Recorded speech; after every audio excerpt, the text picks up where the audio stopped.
የስራ ገድ አጭርነቱ ለመፋፋት ራሱ አይመቸውም። አይ ስራ አንተ ከወይዘሮ ሜላት ጋር ትስማማለህ በስሜት ስለምትራመድ። አንተ ሰላም ወይዘሮ ሜላት ሶስታችሁን በአንድ ማድረግ ነው። ስለማትስማሙ በራሳችሁ እንትን ሰለምቱ ላይ እኔ የአሴር ቅንነት የጆሮ ቅንነት ነው የሚገርመኝ። ፍቅረኛው ተቃራኒ የሆነች ልጅ እሱን እንደምትወድ በተደጋጋሚ እየተናገረሽ ሂደነት ስትለው ተከትሏት ይሄዳል። የእሷን ክፉነት እንደሱ አይነት አፍቃሪ እኔ አይቼ አላውቅም። እንደሷ እንትን አለም እሷ ብዙ ጊዜ ተጫውታበታለሽ። የሆነ ነገር ሲሆን እባክህን እቀፈኝ እያለሽ ወደ እሱ ትሄዳለሽ። ደስተኛ ስትሆን ደግሞ ቀጠሮ ይዛ ለጆሮ ጣጥለው እሱን በቃ ሄድኩ ሳትል ወደ ይዝራ ትሄዳለሽ። መጨረሻ ላይ ግን ያው ምርጫ ስታጣ እሱም ውጭልኝ እስከ ቤተሰቦች ጨርስሻለሁ ስላላት ያሴርን አፈቅርሃለሁ ብላ ተቆጭቷል ማለት ነው። እንደዚህ ባይሆን ደስ ይለኝ ነበር። ለምን እንደዚህ ማለት የእውነት ማፍቅራ ከሆነ እንትን ብለው ዛሬ መጨረሻው የኖላዊ ድራማ መጨረሻው ላይ ያላችሁን አስተያየት እንድትሰጡ ነው። እንግዲህ ኖላዊ ድራማ መጨረሻው ላይ እንደዚህ ብሎ ባያልቅ ደስ ይለኝ ነበር። ግን ያው የኢትዮጵያ ድራማዎች መጨረሻ ላይ እንዲያውም ይሄ መሻላህ እንትን የሚል ነው። መጨረሻ ላይ ዝም ብሎ እንደተጀመረ ነው የሚቀር። ይሄ እንኳን ቋጭተነዋል ብለዋል ማለት ነው። የተቆጨበት ሁኔታ ግን ዝም ብሎ ተንጠልጥሎ እንደቀረ ነው የሚያሳየው ማለት ነው። እንግዲህ መጀመሪያ ላይ ሀናና ጆሮ ሲገናኙ የነበሩበት የተከራዩት ክላስ ላይ ያለውን ነገር ነው ይዤላችሁ የመጣሁት። እንግዲህ ኖላዊ ድራማ እንደምታዩት የመጨረሻው ድራማ ነው። ያሴር የለፋባትን ሀና ያው መቆያ ነው መደበቂያ ነው የምታደርገው የነበር። አሁን ግን የዝራ ስላባረራት ካም ያገባኛል። አዎ ያገባሃል። ማን ስለሆንኩ ነው የሚያገባሽ? የልጅ አባት ነው። የተሳካላት መስሏት ግን ነገሮች በመድኃኒት ሰው አስሮ ልጅን ለገንዘብ ብሎ ማድረግ የልጅ አባት አዎ የልጅ አባት ምን ባያስቃል ማ እኮ ነው ዝራ ጋር ሆናችሁ ድሮም ነግሬ ነበር። መቼም ቢሆን አንተ የኔ ብቻ ነህ። እናማ ይኸው ማየት ትችላለህ። የእርግዝና ምርመራ ያደረጉበት ውጤት ነው።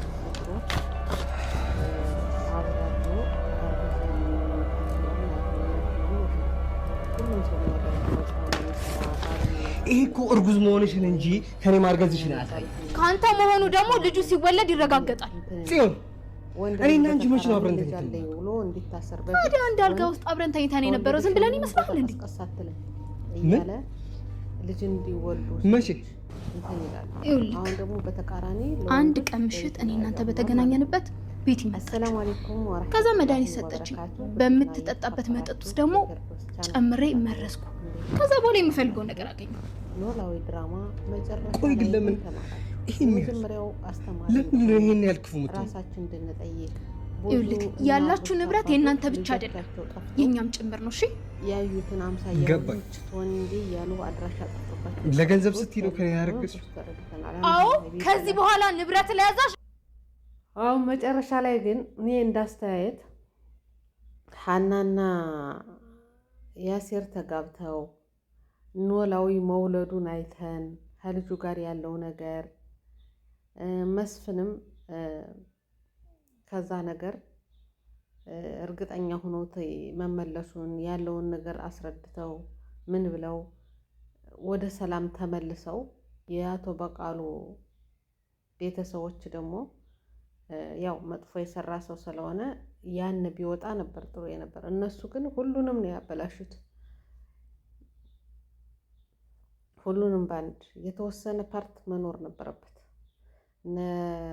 ያኔ ሰላሙ ተመልሶ የነ ወይዘሮ ሜላት ቤት ሰላሙ ተመልሶ ሀናም አግብታ ኖላዊም ወልዶ ብቻ ሰላሙ ምልስ ብሎ ያንኛው ሰፈር ደግሞ የነ አቶ በታቃሉ እነጽዮን ሰፈር ደግሞ ሌላ ቦታ ላይ ሆኖ ሀዘን ላይ ሆኖ ነገሮች ሁሉ እንዳልተመቻቸ እስር ቤቱ ነው ምናምን ነበረ እንትን ማለት የነበረ እነሱ ሁሉም ብትናርገውት ነው የቀሩ። መቆጫ የለውም፣ የተቋጨ ነገር የለም። ታውቁ እንደሆነ የቱርክ ሆነ ምናምን እንደዚህ ስታዩ ድራማ መጀመሪያ በሀዘን ላይ የነበረው በኋላ አግብተው ተድረው ምናምን ልጆች ወልደው ነው የሚታየው ማለት ነው። ይሄ ግን በቃ እንደተከፈተ ነው ሳይዘጋ ክፍት እንደሆነ ነው የሚቀረው አብዛኛውን። አሁን እንኳን እየተሻሻለ የኢትዮጵያ ድራማ መሻላህ ነበር። ኖላዊ ድራማ ግን አሁንም ቢሆን መጨረሻው ጥሩ አይደለም ማለት ነው። እንትን አላለም፣ እንደጠበቅኩት አልሆነም።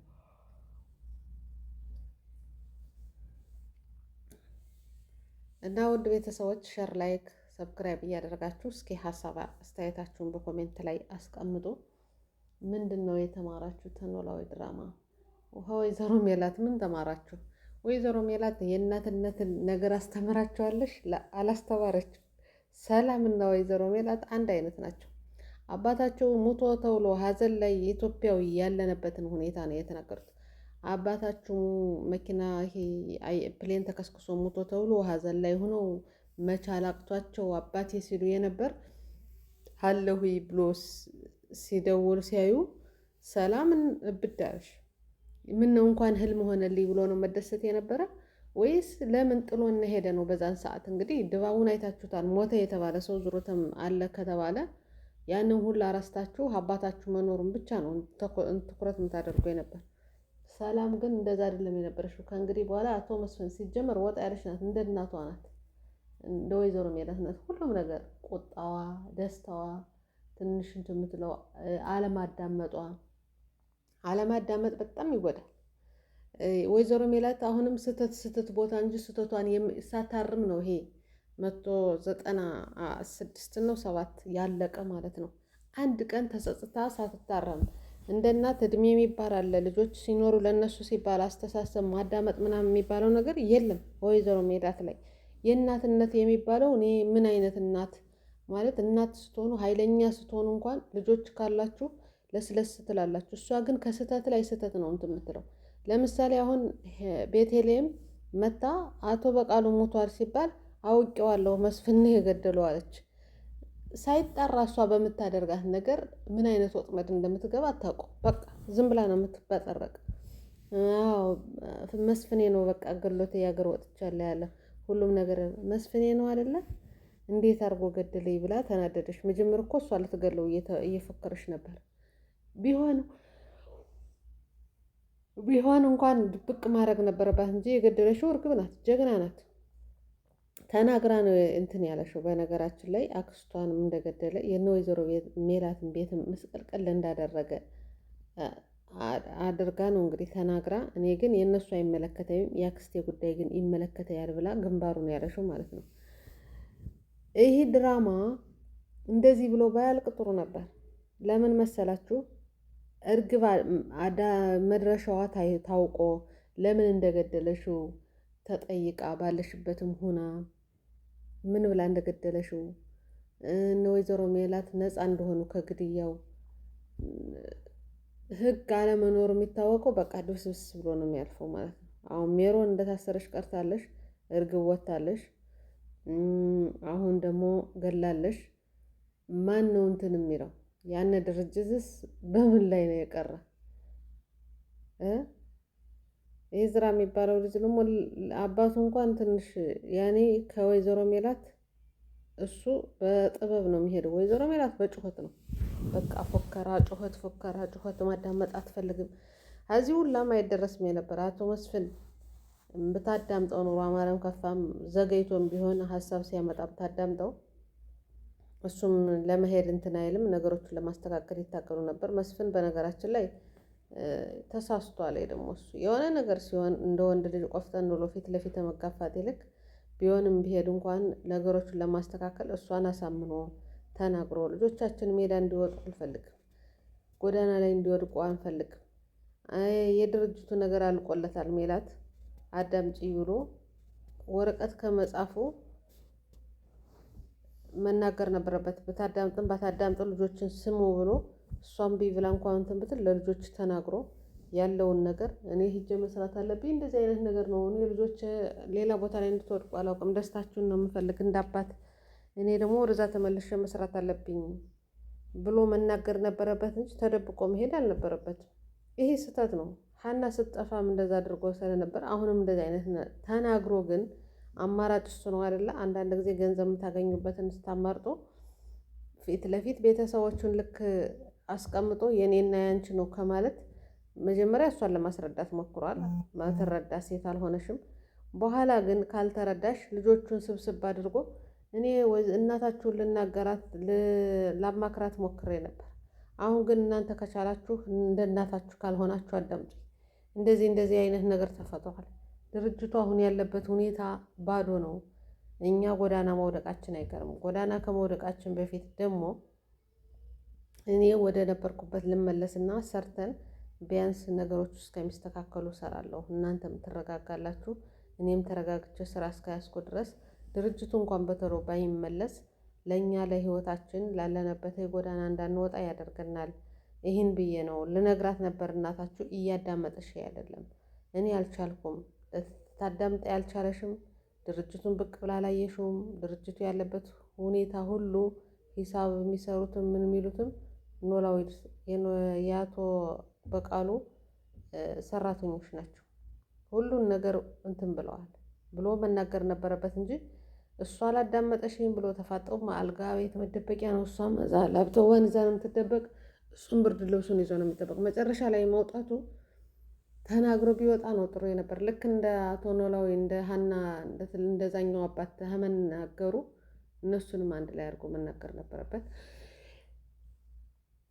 ያን አልሆነም ማለት ነው። አለመደማመጥ። የእሱም ደግሞ ያው ተሮ ተኩስ ስለሚሉ ሁለቱም አንድ ናቸው። ከሞተ በኋላ የልጅነት ባሌ የእንቶኔ ባሌ ሳትደማመጡ ቆይታችሁ ማሽቃበጥ እየተለመደ ነው ኢትዮጵያ ላይ። መጀመሪያ ታሞ እየማቀቀ ሰው በሚፈልግበት ሰዓት የሚያሳክመው በሚፈልግ ሰዓት ሳትቀርቡ ቆይታችሁ ልክ ሲሞት ጎረቤቴ ጥሩ ጓደኛዬ ብላችሁ ስታለቅሱ እንባውም ይመጣል መሰለኝ። ለምን እንደሆነ የራሱን እያሳዘነው ይሁን ያለቅሳሉ። እንደዛ መሆን የለባችሁ። መጀመሪያ በህይወት እያለ አዳምጥ ብሎ የሚነግራችሁን ነገር ጀመረህ እንግዲህ ከማለት መደማመጥ። ባንረዳው እንኳን ብለን መፍትሄ ባናመጣ ማዳመጡ ራሱ ትልቅ ነገር ነው ለዛ ሰው። ያን አልተለመደም። ራሱን ብለን ያለበት ቦታ እንግዲህ ጀመር ካንተ አመልህ ነው ማለቃቀስ፣ አመልህ ነው እንደዚህ ሁሉ ጊዜ አይሰለችህም ብለን ያለውን ሀሳብ ሳናስጨርስ አፉን እንዲዘጋ እናደርጋለን። ያን ሰው ስሜተኛ ይሆናል፣ ተስፋ ቆረጥ ይሆናል። ከእነሱም እንደዛ ነው ያለ። ወይዘሮ ሜላት ሊነግራት ሲል አፋፉን ትለዋለች፣ ይቀራል። ራስ ይህ ሰው ደግሞ ማድረግ ያለበት በቃ መሸሸት ነው። ትክክል ባይሆንም ግን ትክክል አልሰራም። እና ኖላዊ ድራማ ላይ መጨረሻው ላይ እንደዚህ ብሎ ባይቋረጥ ጥሩ ነበር። ግን በዚህ መልኩ አቋርጠውታል። ምንም ማድረግ አይቻልም። እንደ መጀመሪያ አመጣጡ መጨረሻው ላይ ቢታወቅ ጥሩ ነበር። የነ ወይዘሮ ሜላት ቤተሰብ ሰላሙ ተመልሶ ነገሮችን ተግባብተው ባሳለፏት ነገሮች እንትን ቢሉ ጥሩ ነበር። ግን መሀል ላይ በቃ ያልተዘጋ ቤት ነው የሆነው። ዝም ብሎ ክፍት የሆነ ነው የቀረው። ከዚህ ሀሳባችሁን እናንተ አስቀምጡ ማለት ነው። እኔ ሀሳቤ እንደዚህ ነው።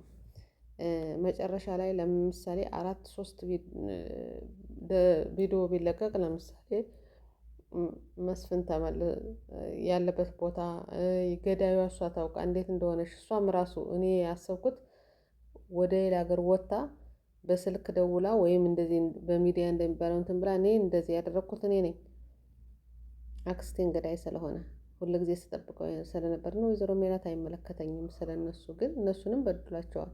እኔ ግን ያደረኩት በአክስቴ ገዳይ መበቀል እንዳለብኝ አባቴ የት ነው እያለ ስለነበር እኔ ራሴ በእጄ ልበቀል ስለፈለኩ ተበቅየዋለሁ። ሀገር ወጥቻለሁ። ነገሮችን አስተካክዬ ነው ያደረኩት። እነ ወይዘሮ ሜላት ምንም ነገር የሉበትም ብላ እንግዲህ ከነ ወይዘሮ ሜላት የወጣሽበት ቤቴሌም ለምን እንዳስፈራራሻት ያንን መስማት ነበረብን እንጂ እንደዚህ ዝም ብሎ ጥርቅም ማድረግ አለቀ ማለት ጥሩ አይደለም። አለቀ ሲባል ደግሞ መጨረሻ ላይ ጽሑፍ አለ ተፈጽሞ ምናምን የሚባል ይሄ ዝም ብሎ በቃ ክፍት እንደሆነ ነው የቀረ። ታውቃላችሁ ሳሎን ካፌ 24 ሰዓት ክፍት እንደሚሆነው እንደዛ ነው ተከፍቶ የቀረው። መቆጨት ያለበት እስከ እንትኑ ነው። እና እንግዲህ ሀና በዚህኛው ወደ ትዳር ባትገባም በናሆም ድራማ ግን ያው ወደ ትዳሯ ሰፈር ገብታለች። አሸንፋ እንግዲህ ከስንት ሰራተኛ ሁና በናሆም እናት ተሰድባ እሷ እንደትወጣ ብዙ ነገር ሆኖ ነገሮቹ አልተሳኩም። የእሱ አሸንፋ ያው የናሆሚ ድራማ ጥሩ ነው። አሁን ላይ ያለው መጨረሻ ላይ እንቶንያች ማንም የምትባለው የናሆም የመጀመሪያዊቱ እሷ ከነበረሽበት ተመልሳ ተጸጽታ ስታለቅስ ስታዩ ምን ስትሉ ስታዩ አሁን የመጣሽ ሮማን እንግዲህ መጨረሻ ላይ ምን እንደሆነ ባይታወቅም የአያቶ ላይ ኮን እህት የመጣሽበት ግን እስካሁን ድረስ ያለው ደስ የሚል ነው። አሸንፈው ቢያንስ ወደ ትዳሩ ሰፈር ገብተዋል። የነ ኖላዊ ድራማ ግን እንደዚህ ሆኖ ያንን ሁላ ለፍቶ ያሴር አብሮ መሆን ነበረበት። አብሮ መደሰት በቃ የራሱ መሆኑን አረጋግጦ ወደ ትዳር መሄድ ማግባት ነበረበት እንጂ በዚህ ሆኖ መቅረቱ እኔ ደስም አላለኝም። እናንተ እንግዲህ የተሰማችሁን ስሜት በኮሜንት አስቀምጦ ሁላችሁም ሸር፣ ላይክ፣ ሰብስክራይብ ለምታደርጉልኝ አመሰግናለሁ። አላህዬ እችን ቀናቶች ደግሞ ጾማችሁ ዱዓችሁ የሚቀበለው አላህ ያድርገን።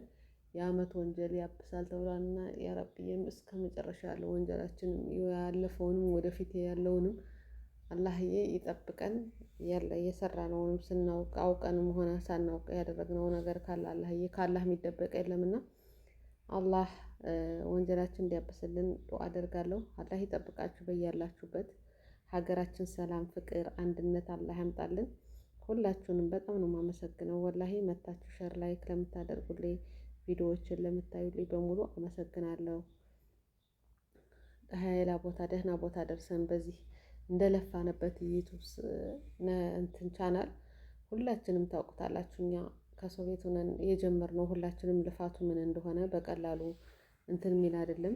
ለወደፊት ደግሞ መልካም ነገሮች የምንሰራበት ለእኛም የምንጠቀምበት ለሰዎቹም ደግሞ የሚጠቅሙ ነገሮች የምንለቅበት አላህ እንዲያደርገን አይዲያውንም እንዲሰጠን እኛንም ደግሞ ተቀባይነት እንዲኖረን ከመልካም ነገሮች ጋር የምንገናኝ አላህ እንዲያደርገን ስበብ እንዲሆን እንላለሁ። ሁላችሁንም አመሰግናለሁ።